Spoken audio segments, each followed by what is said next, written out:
Hi, I'm Bugsy and I'm a recovering addict. I'm going to be reading just for today, November 15th, 2024, Letting Go, page 333, basic text, page 26. Take my will in my life. Guide me in my recovery. Show me how to live. How do we begin the process of letting our higher power guide our lives? When we seek advice about situations that trouble us, we often find that our higher power works through others. When we accept that we don't have all the answers, we open ourselves to new and different options. A willingness to let go of our preconceived ideas and opinions opens the channel for spiritual guidance to light our way. At times, we must be driven to the point of distraction before we are ready to turn difficult situations over to our higher power. Anxiously plotting, struggling, planning, worrying, none of these suffice.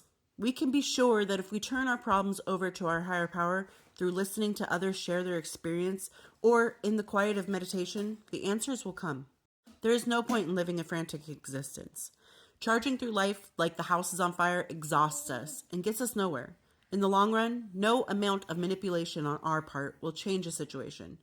When we let go and allow ourselves access to a higher power, we will discover the best way to proceed. Rest assured, answers derived from a sound spiritual basis will be far superior to any answers we can concoct on our own. Just for today, I will let go and let my higher power guide my life. Sometimes I found that the part where it says talking through others or speaking through others is that you speak to somebody at the exact moment that you need to speak to them. And you might have questions like, what should I do next? Where should I go?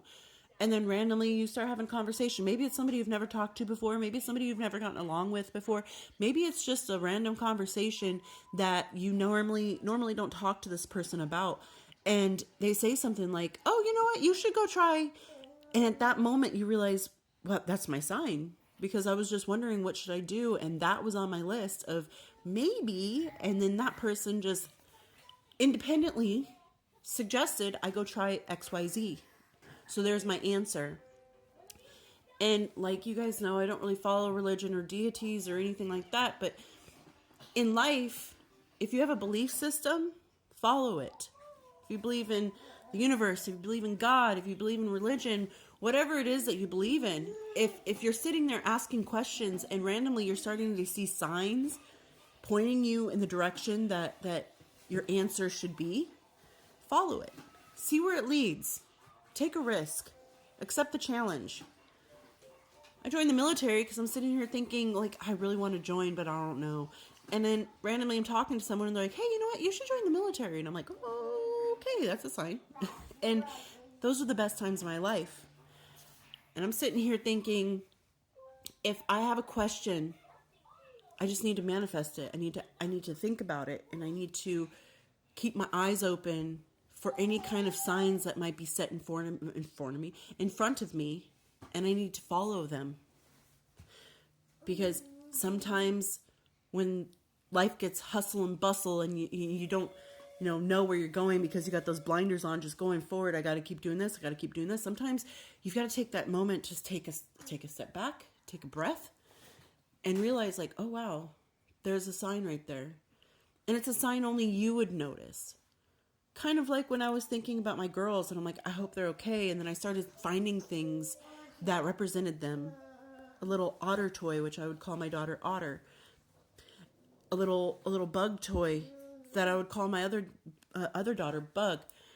And then a little Winnie the Pooh, and I'd call my other daughter Winnie. And it was just really weird when I'm asking, like, I hope they're okay. What are they doing right now? And I'm finding little signs. To everybody else, it would have just been a little toy here and there. But to me, it meant something. I noticed it. And then I knew my answer, that they were okay. So don't be afraid to keep your eyes open and keep it off the road of life. Keep your eyes on the road if you're driving. But on the road of life, it's okay to lose that focal point and that focus and those blinders. It's okay to lose those once in a while and notice things that are happening around you. Maybe somebody's going to say something kind of specific and niche that you're like, no way. Like, I just asked the universe or God, or I just asked this question and this person just randomly came up and said XYZ, and now I know I need to do 1, 2, 3 kind of thing.